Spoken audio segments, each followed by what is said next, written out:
Everyone, good morning. None of us want to be here this morning, obviously, but we are here today for a sacred task. We're here to say farewell, to say shalom, to a great man, one who touched many lives and who did so much in his time here, Paul Jacob. I'm going to call forward a number of people to offer their thoughts and reflections as we pay tribute to Paul. First, I want to call forward the president of our synagogue, Mr. Steve Solomon.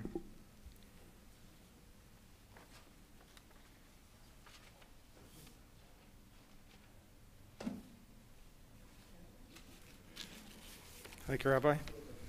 Good morning. My condolences to Isabel and Jacob family. Paul was a dedicated Marlborough Jewish Center congregant and member since its inception. This past January, MJC honored the 50th anniversary. On January 8th, 1971, Paul and his family were among the attendees at the first MJC service. At that service was a portable ark used to house the Torah, which Paul built in his garage. The ark was used for several years and traveled between the Old Brick Reformed Church, various schools, and other venues until the synagogue building that we are in now was built a few years later. In the early years of MJC, Paul built the first sukkah in Norma and Myrna Barsky's backyard. During the entire 50-year history of MJC, Paul was a dedicated, active, and concerned congregant. He was always helpful, assuring there was a minyan for all mourners, members, and non-members, and Paul led many of those minyans himself. Paul was a dedicated and active in sharing his knowledge of shofar blowing. He instructed students and other adults for many years on how to blow the shofar and was always prominent and in the forefront as a shofar blower on the high holidays. Paul was a noted MJC historian. He kept photographs, videos, and other records of MJC.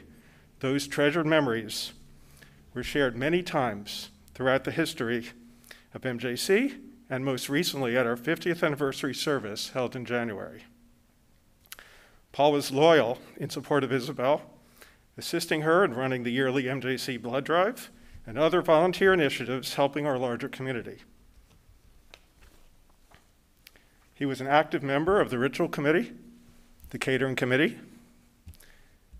Paul was president of the Mr. and Mrs. Club. He was always visible, present and willing to assist and lend his thoughts, ideas, and opinions. He was a type of congregant who any of our MJC presidents appreciates.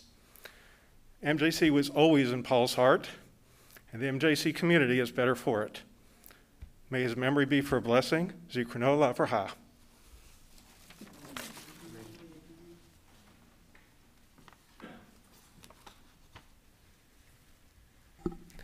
Thank you very much, Steve. At this time, I want to call forward Paul's three sons in reverse birth order. So first will be Eric, and then Stephen, and finally Jeffrey.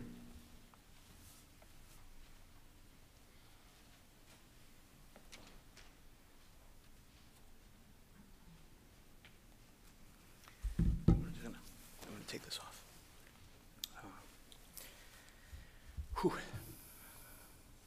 I'm just going to pretty much read it as best as I could. Since my father passed, I've heard from many people and heard lots of different stories about my father. It was really wonderful to hear, and now as an adult and a father, I realize how many memories that weren't at the forefront. As my brother put it perfectly the other day, my father can be very rigid. And with that being said, I started to recall some really fond memories, though. Every year, he took me and my brothers to the Melrose Games at Madison Square Garden. He loved taking us to antique car shows. We always saw the jet cars at Englishtown Racetrack. My dad's dream car was the 1957 Chevy. It was red, white convertible. And I remember I was 9 or 10. My middle brother was like 14, 15 years old, and he got one. But it wasn't a brand new one. It was a clunker. And on the way home, it started raining, and it was a convertible. And I remembered me and my brother had to hold the roof down, and my dad was driving with one hand and holding the roof on.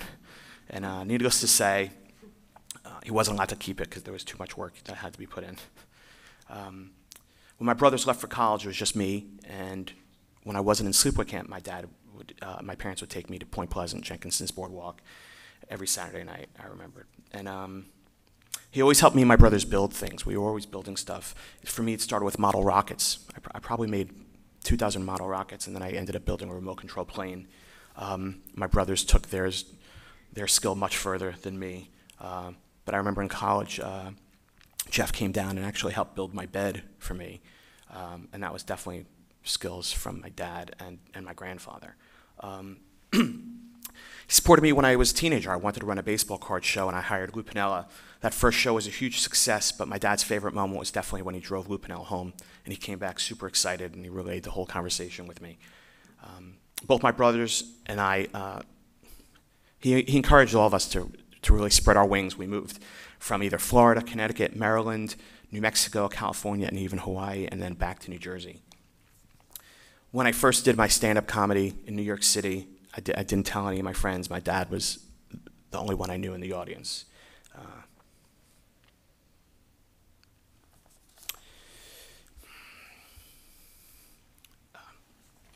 When I became a father, there were certain things about how I was raised that I knew I either wanted to repeat or oppose. My greatest success is how I am as a father. And my father always watched my interaction with my son, and he always reminded me how great of a job I was doing and how proud he was. He loved his grandson Evan and was always up for a phone call to hear stories about him and what was going on in his life. He also loved my first dog, Nelson, and Nelson loved him back. Now, growing up, we had that room in our house that none of us were allowed in except adults. You know, it was like the white couches and white rugs. And when my parents moved into their house, the only one allowed on that couch was my dog, Nelson.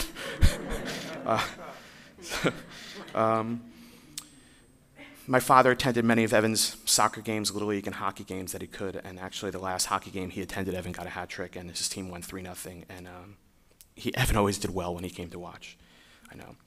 Now, my brothers and I are pretty spiritual, but we were raised in a very big Jewish upbringing, as the rabbi said. And when I was in high school, I wanted to go to a meditation class, and I wasn't driving. My dad drove me, and he took a nap in the class, and he loved it. He had no problem coming back. But I wanted to share a story what happened last week. So my dad was declining rapidly, and it was 8 days before he passed, and he was sitting in the chair, and he looked up at the ceiling, and he said, "Look at those clouds." And I knew what that meant. And then he started talking about his older sister Phyllis that passed, and my grandparents. And in the past, he would ask, is confused, "Are my parents still here?" You know, and we would tell him, they died 1982 or 2002. But this time he wasn't asking about them, he was telling me about them. And I knew they were present. And it really was calming. It was very calming for me. And he always hears stories about it, but it was beautiful to actually witness. And then probably a half hour later, he was looking at the wall. It was a white, plain wall, and it was me and my mom in the room. And my mom was texting a lot of different people that were contacting her about my dad. And he said, "Those are beautiful doors." And I knew then he saw the gates of heaven, and he said, "Those are beautiful doors." And then, which my father, he goes, "Isabel, can we get those doors?" And my mom, without skipping a beat, didn't lift her head. She didn't realize what was going on. She said, "Paul, I already ordered those doors. They're going to be delivered the day you get home." And afterwards, I had to explain to her, "Ma, do you realize what he saw?" And she didn't, and that was very calming. So, I just wanted to share that, because that's really the peace I have, and I know that's what I believe. I just, wanted to share that, and those are just a few of the many memories. But I know that now that, say, my son will always have another grandparent always in the stands with him when he plays a sport, and I'll always have another audience member when I perform. So, thank you.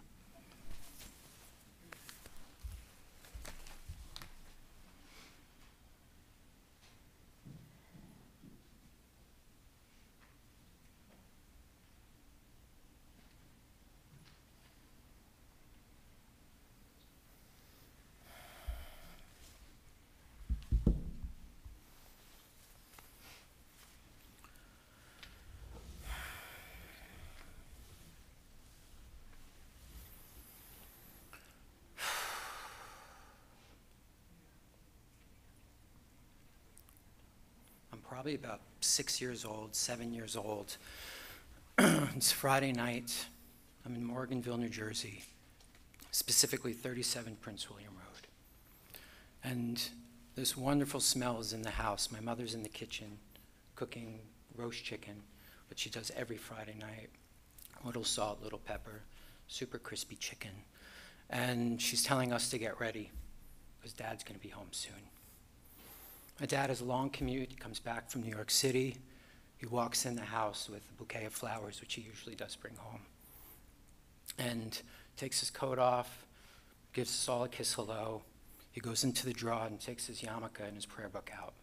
And he asks my mom, "Are we ready?" And she comes and she lights the candles. He says the prayer over the wine. He says a prayer on the challah and gives a piece to all of us. Of course, he takes the smallest, and Eric ends up with the biggest from his tradition. And we have a wonderful dinner. And then we all pack up, and we head over to Marlboro Elementary School for a Friday night service. And at the end of the service, we don't gather our things and leave. The kids are given grape juice, and we eat pound cake and probably sit around for an hour or two and run around the school. And our parents sit around and talk probably for an hour or two. And I'm guessing they spoke about maybe what was going on in the world, or maybe when you're going to sign up for soccer. But my guess is they were talking about where they were going to do high holidays because the Marlboro Elementary School was too small. Or maybe they were dreaming of this facility, a place where they could have services, their children could be bar and bat mitzvahed, possibly married. And I wonder if he ever thought a funeral.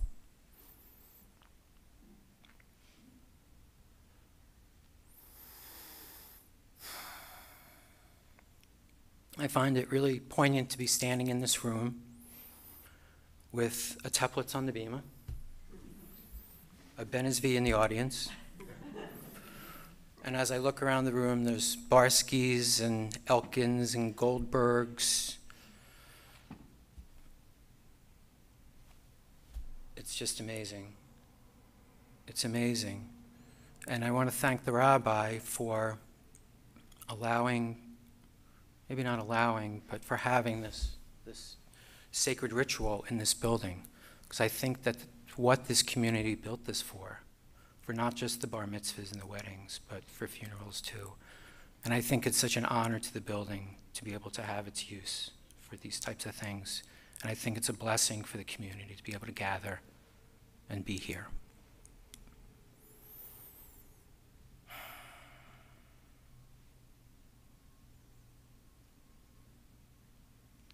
So for those of you that don't know me, I'm Stephen, and I'm the second son. And if you didn't know that, then I need to tell you that I was also his favorite son. No, that's actually not true. I'm my mom's favorite son. No, that's not true either. And I could really say I'm not my father's favorite son, and I think Eric spoke to it. My dad had this wonderful way of just loving you for who you were, for what you kind of showed up and brought to the world. And I think that I could say I was maybe his favorite son, and I could tell you 3 or 4 reasons why. And I know Eric and Jeff could do the same thing. And I think it was my father's gift that there was like this simpleness about him. You know, he wasn't a scholar. That's not what he did, you know, but there was this simple, loving, sustaining, intense quality about my father. And when he saw you, he hugged you hello, a real hug. And when he said goodbye, he hugged you and he said, "I love you." And there's something just so magnificent and simple about that unconditional love. You know, I remembered so many times challenges in my life, either maybe a girlfriend breaking up or a friend or something. You know, I got hurt, bad grades, whatever it was. And he didn't come and give the fix-it answer. He didn't say, "Oh, you'll do better next time," or "You'll get over it." You know, he just gave me a hug and said, "I love you." And there's something just so powerful in that. And I think I always thought that, why didn't he say more? Why didn't he do more? Maybe as a kid. And now as an adult, it's just, I so value that kind of that steadfast, that holding. It was just really powerful for me. So I mentioned my dad is intense.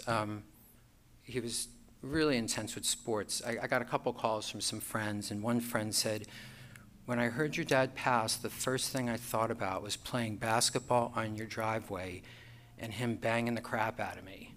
Like that's, you know? And he said, Paulie liked to play hard. That's what one friend said. My other friend sent me a message, and he said, rest in peace, Paul Tulip. And this friend called my dad Paul Tulip as like an homage to Pete Rose, who was Mr. Hustle. So he called my father Paul Tulip for my dad's hustle and aggressiveness. I have a quick, it's just an anecdote. I don't want to really tell the story, but I was watching him play stickball with some members of the congregation, and he was on first base. The ball was hit to the left side of the field, and everyone's yelling, throw it to second, throw it to second. My dad's running to second base, and he's dead to rights. And at the last moment, he slides. And this is on the street, right? So even all the dads were like, oh my God, Paul, like chill out. Like we're playing stickball, right? And he's blushing, he's a little embarrassed, and they're like, I can't believe you slid. He's like, I'm wearing pants, you know? So that was kind of Paul. Eric mentioned his creativity, but I think the last thing I want to really remember is this past summer I came down. I hadn't seen them in some time, you know, because of COVID. And, excuse me.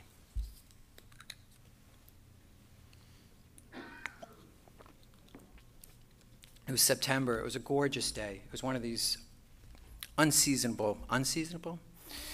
It's one of these days that it was just beautiful weather. And I have a convertible. And I said, Dad, let's go for a drive. And I took the top down, and I put on the 50 station. And we just drove around Marlboro. And I have videos of him just singing songs, 50 songs, and I would ask him questions, and he would tell me these stories about guys that had convertibles or back in the day. And you know, I don't want to say how many times he asked me about the car and the repetitive questions from what went on, but even when he did that, there was like this freshness and this aliveness and this curiosity, and there was this brightness. As he got older, there was something that was just so wonderfully soft and vibrant about him, which was really a gift. And it's amazing how his memory did work, how we heard these stories that were just so precious that I barely, I never heard before, to be honest. When he broke his leg a couple weeks ago, I came down the following Friday. I canceled my day, and I came down Friday morning. So he was, I don't know if he was maybe 16 hours out of surgery, so still semi-heavily sedated. And I stood in the room, and he'd wake up, and I'd give him some water from a cup, and he'd see me and said, Stephen, and I'd say, hi, Dad, and he's like, oh, my leg hurts. And I was like, yeah, you broke it. He's like, oh, really? And he'd maybe doze back to sleep. And by later on the day, he was a little bit more up, and he was conversational. And my wife, Joey, she's this amazing decorator. We really have beautiful homes. We've had beautiful homes, and our home right now is really nice. And my dad looks at me, and he starts looking around the room. He goes, I have to tell you, I love what you and Joey did with this place. So it's like, it's just so interesting how our thoughts and memories and how they manifest. But the last story I want to say is, I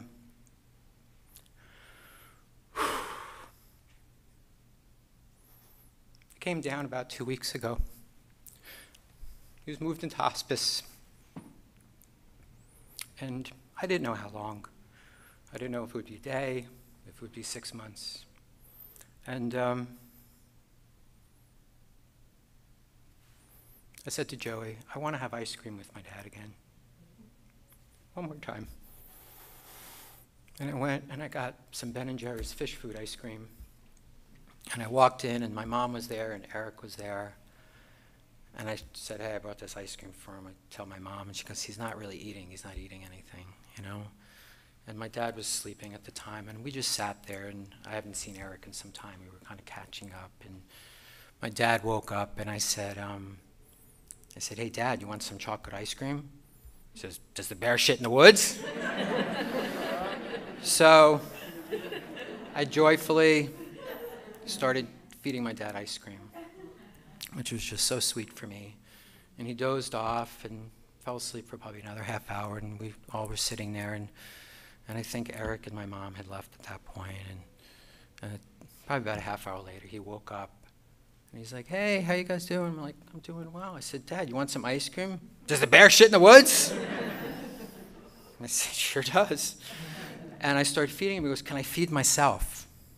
I said, sure. And Joey went and got a towel, he's laying down. And first it's a slow scoop, and then he's getting these like tablespoon ice cream scoops, and I started videotaping him. He is like powering, and in my mind, I'm hearing my mom say, he doesn't really want to eat. And I think, when the first time I think my mom said, I guess he's not eating the right thing. And so, that was the last time I saw my dad. Eating chocolate ice cream, so happy.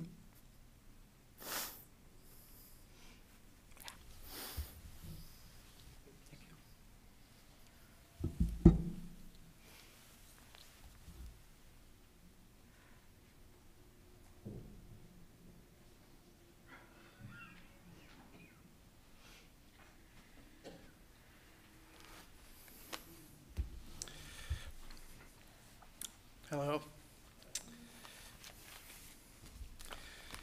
So I'm going to tell you a little bit about my dad and some of our experiences. My dad grew up in the Bronx. My grandparents were from Hungary, and he was the middle child he had two sisters, Gloria and Phyllis. Growing up, my dad was very active. He was an athlete. He had 9 varsity letters in football, track, and handball. And my Uncle Bill told us a story. I think he went to a game and my dad scored 4 touchdowns. One story that my father told me once is that he was going to a game and to play, and he was on the subway. And all of a sudden, he meets somebody on the other team. Now, my father was number 13. He was the captain, and he was written up, and he was all city in the Bronx.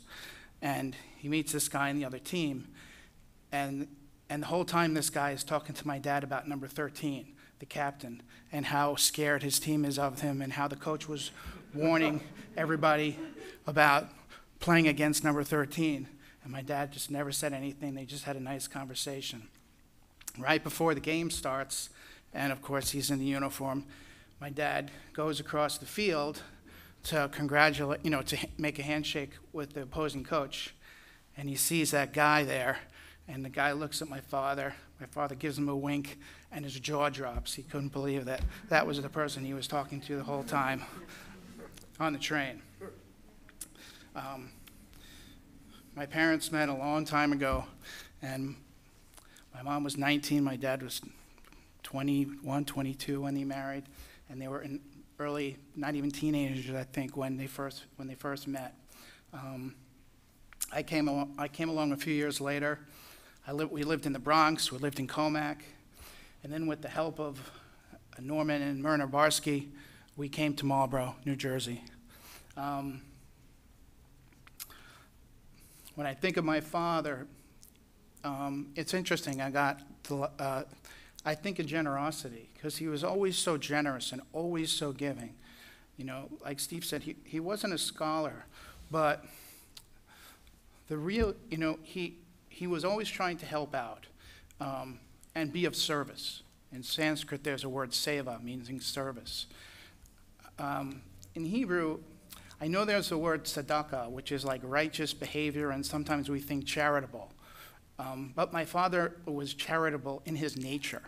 I didn't even realize this, but he was always going to minions. Eric was saying how he would go to school and friends would say, oh, your dad was at our house last night. He went to more than 4,000 minions just on his own through all the years, and just to help out. Anytime anybody needed something, they got us. They got it. He taught us gardening and photography, carpentry, and there was a fearlessness, kind of like, we can just fix it, you know, and that was like a gift we got. Like, so if anything was broken, no matter how bad it is, like that car, yeah, we could fix it. Do you know anything about cars? Nope, but we'll find a way, we'll fix it, you know. Two things we bonded with was Judaism and sports. And like I said, when he gave, he always tried to give the best. Or it's just what happened, you know. The first baseball game I ever went to was in Yankee Stadium in 1973. It was the old Yankee Stadium. It was the 50th anniversary. I remember that because I got the yearbook, and there was a little plastic record of Mel Allen talking about the 50th anniversary, and the Yankees were playing the Milwaukee Brewers. Now, since that time, me and Eric had season tickets for like 10 years. I've been to all 3 Yankee stadiums. I don't know how many games I've been to, hundreds and hundreds. My dad got us tickets in the first row. I mean, there was nobody between us and the field. We were right on the first row. And halfway in the middle of the game, George Scott got up, sliced the ball. We were right next to the visitors' dugout. My father bends over, pushes somebody out of the way, grabs the ball, and catches it. And we had that ball, I don't know where it is now. I know it got beat up, but we had that ball sitting in our house for a long time. Decades. And I think about that. That's pretty amazing. I've never been in a better seat since. That was it. I could have stopped right there. This is as good as it gets, the first time. And it was, you know, with your dad, the first time, it's as good as it gets. You know, when I look back on things we did, somehow he took us to Pele's final soccer game. I don't know how that happened. And we were there, and we were like on the 50-yard line.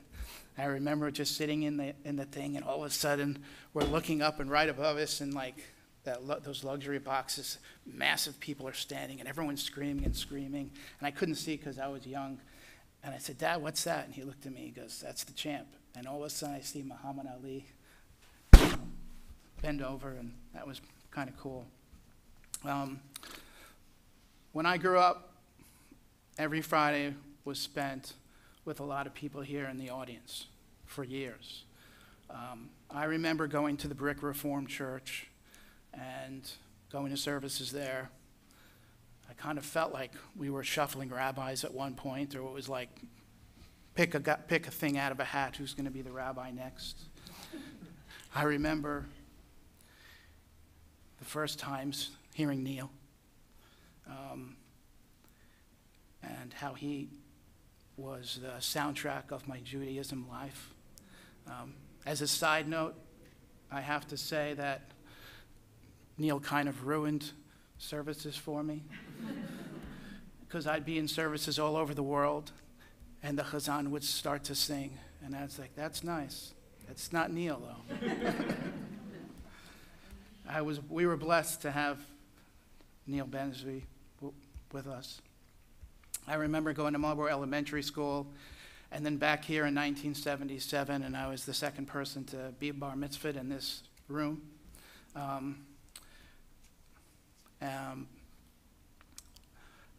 And there was a simplicity in my father. I remember when we first met my Uncle Paul, and he was a musician. And my father was in such awe of him singing and his songs. And he would always ask him, he had a song he wrote, and I remember even when we went home and, you know, on our own, he would say, he was in awe. He'd go, "Isn't that amazing that he could just write and play like that?" It's so, and there was like a childness in how thrilled he was about hearing that music. Well, back then life was different. We only had like six TV stations, right? It was like ABC, CBS, NBC, WPIX, WNEW, and Channel 13, and that was it. And once the movie left the movie theater, it was gone. There was no such thing as Blockbuster. You never saw it again. Maybe it got thrown on TV occasionally, but you never saw it again, except 2 movies that we saw every year. Every year, everybody knows, we all saw The Wizard, well, at least as a kid, we all saw The Wizard of Oz. And the other movie that we saw every year was The Ten Commandments. And that was such a big deal. I loved it so much. And I'd always have to ask my dad if I could stay up, because we'd be late. And I remember, yeah, you could stay up. And I'd be watching it. And he would talk to us about Judaism and the Jewish people while we were watching it, because it was long, you know. And he's like, "You tired?" No, I want to stay up until Moses, goes to the burning bush. Okay. So then Moses goes to the burning bush, and he sees me nodding off. We're talking a little bit more. "You tired?" No, I want to stay up a little longer. I got to see the parting of the Red Sea. And, of course, after that, you're really tired, because then it's that slow part where the calf comes and all that stuff, and it gets heavy, right? And then he goes, you want to go to sleep now? He goes, "No, Dad. I'm going to wait to the end till Moses takes us to the edge of the promised land." He goes, okay. "Well, Dad, now's your time. Now's your time to enter that promised land. I love you very much, and thank you."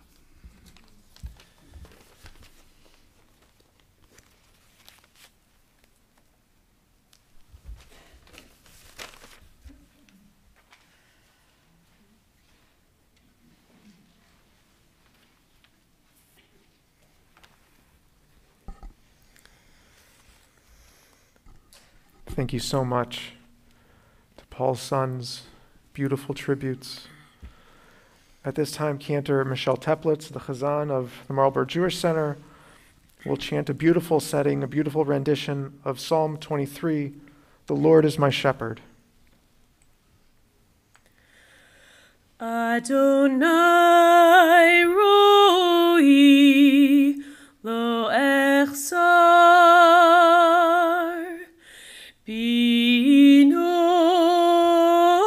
binote she'er bitzini al mi menuchot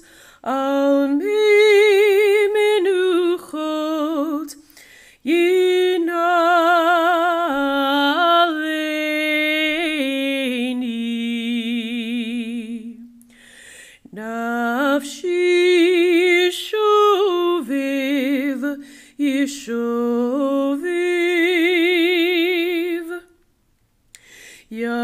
yanchini v'magli tzedek yanchini v'magli tzedek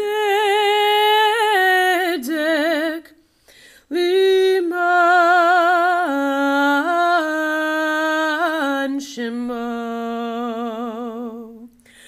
gam ki elich bigitzol mavet lo irara ki ata imadi shivticha umishantecha hima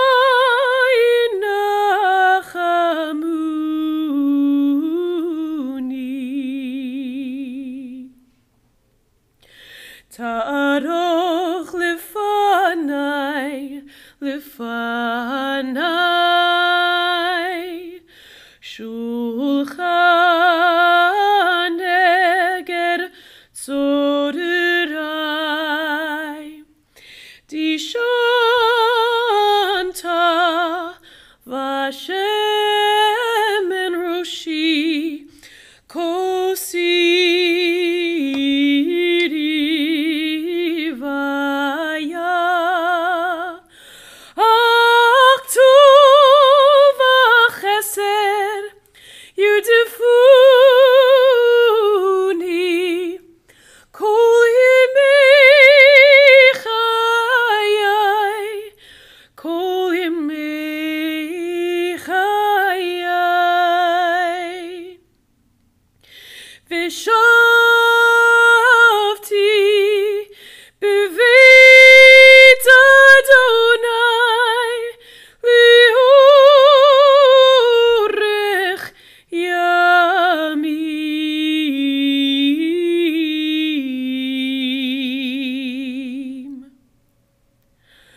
Adonai roi lo echsar.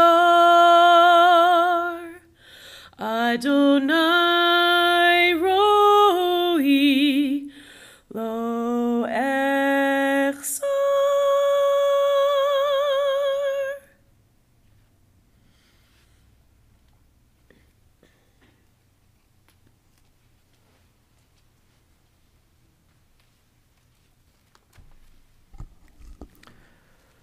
Thank you very much, Cantor Teplitz.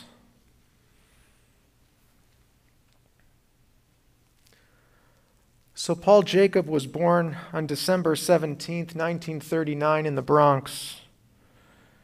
He met Isabel when she was 13 and he was 16 at a playground in the neighborhood. They were in the same friend group. And Isabel told me that Paul had a twinkle in his eye, that he was spunky and flirtatious. Paul and Isabel were married on March 4th, 1962, and soon enough Jeffrey, Stephen, and Eric came along. Paul was a talented man. He was a great dancer. He was a gardener. He was a photographer. He was an artisan. And as you heard, he was quite an athlete. In addition to all of that, Paul was a strong man in a lot of ways. He was strong physically. He was also strong-willed. And he was unafraid to assert himself in doing what was right. Now, I believe that if adult Paul told adolescent Paul that he'd grow up and be very involved in Jewish life, I think that adolescent Paul would have laughed. Because as a kid, Paul didn't exactly love Hebrew school. But Paul became an able Jewish leader in multiple respects. Just as one example, with his talent in woodworking, Paul built the 2 tallis racks and bookcases that we still use today here at our synagogue. Paul was very handy, and his sons are as well, because Paul was a good teacher. He taught his kids to use tools. He made them their own toolboxes, and he took them with him to do things. Paul was like the biblical artisan Bezalel, who not only fashioned the Holy Ark, but inspired the Israelites to participate in its creation. Paul was very proud to chant his maftir portion from the Torah and his haftarah of his bar mitzvah portion, Vayechi, the last Torah portion, the last parashah of the book of Genesis. He did this almost every year, including this past January. He did it virtually on January 2nd. Now, in that parashah, the patriarch Jacob gathered his sons around his deathbed, and he blessed them. So too, Isabel, you were with Paul the day before he passed. You have advocated for his care in his illness over the years, and especially throughout the pandemic. Jeffrey, Stephen, and Eric, you all had closure with your father, and I know that you each feel blessed with your father's love. Paul Jacob was a person of deep faith. He came to services on Shabbat regularly. He chaired the ritual committee. He gave out honors on the holidays. In the Army, he was the assistant chaplain at Fort Dix, helping to lead services. And he was passionate that everyone should have a minyan for Shiva. Paul always looked to give and not for accolades, because it was the right thing to do. Our tradition teaches Shema B'ni Musar Avicha. Follow, my son, the traditions of your father.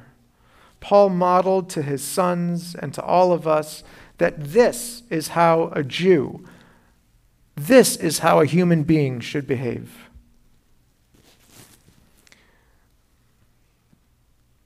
I want to speak to everyone personally that I will always be grateful for Paul. Not only because he helped to build up this community where I am honored to be the rabbi. As MJC's head shofar blower, he was my partner for one of the most auspicious moments of the entire Jewish year. I remember when it was time for the shofar service, Paul would come up, big smile on his face, he was ready. And we developed a kind of chemistry over the years of call and blast. We had a closeness, a kind of kinship. And I felt as if it was only me and him on the bima at that moment for the sound of the shofar. Paul was a great Baal Tokea. He taught hundreds of adults and kids how to blow the shofar over the years. He had to stop a couple years ago. And to be perfectly honest, I felt a little bit lost without him when it's time to blow the shofar. As it happens, one way that we Jews measure time is by the weekly Torah portion. And there is a passage that we'll read this Shabbat that I want to read now in honor of Paul. In Parshat Bahar, God commanded the Israelites, and you will count 7 Sabbaths of years, 7 times 7 years, or 49 years. And you shall blow the shofar on Yom Kippur of the 50th year, and you will hallow it and proclaim liberty throughout the land to all of its inhabitants. It shall be a jubilee for you. Now those words, proclaim liberty throughout the land to all its inhabitants, you may know that those are the words that are inscribed on the Liberty Bell. And I know that this was meaningful to Paul. He was dedicated to this country. And further, of course, it was the shofar blast that heralded this powerful moment for our ancient ancestors every 50 years. The blast of the shofar triggers a flood of feelings and memories. And it is also reminiscent of an ancient custom in Israel that when someone died, the sounding of the shofar was a signal for people to attend the burial. And so, to honor his father's memory, I want to call back Stephen, who will blow the shofar for us. And I'll ask everyone to please rise.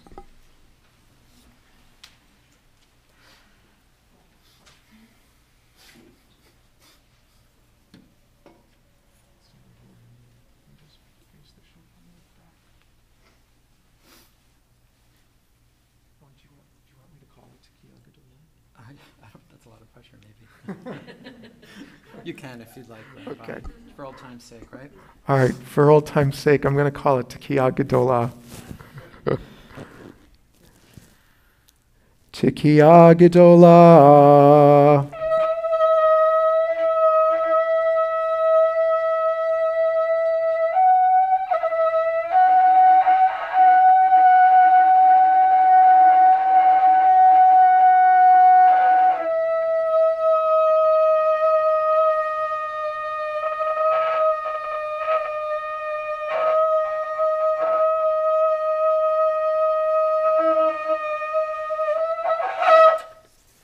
Amen. Paul Jacob Pinchas Dov Ben Avraham V'chaya Esther Zichrono Livracha. May your memory always be for a blessing. I'll ask everyone to please remain standing. Cantor Teplitz will chant the Almale, the memorial prayer. Okay.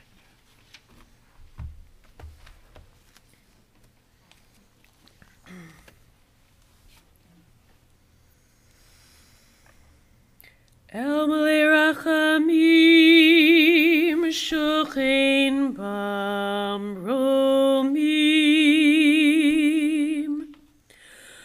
Hamitzei Menucha Nechona Tachat Kanfei Hashchina B'malot Kedoshim U'Turim Ki Zohar Arakia Masirim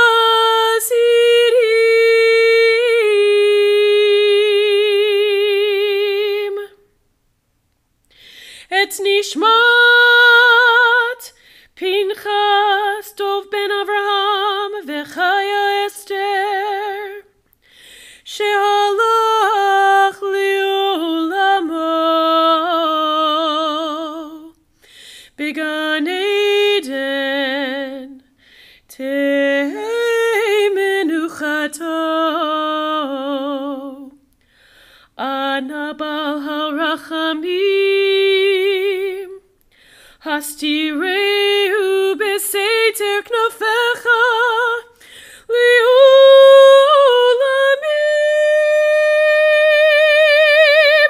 Otror Betror Achayim Et Nishmato Adonai Hu Nachalato V'yanuach b'shalom al mishkavo V'nomar Amen.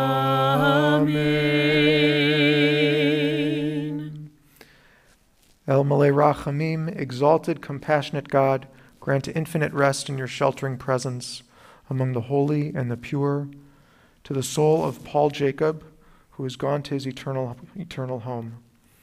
Merciful One, we ask that our loved one find perfect peace in your eternal embrace. May he be bound up in the bond of life. May he rest in peace. And let us all say, Amen. Amen. Those in the hands, would you please remain standing in your places until the casket is worn as the rabbi has left the chapel, and then please accept directly and promptly to your table. Thank you.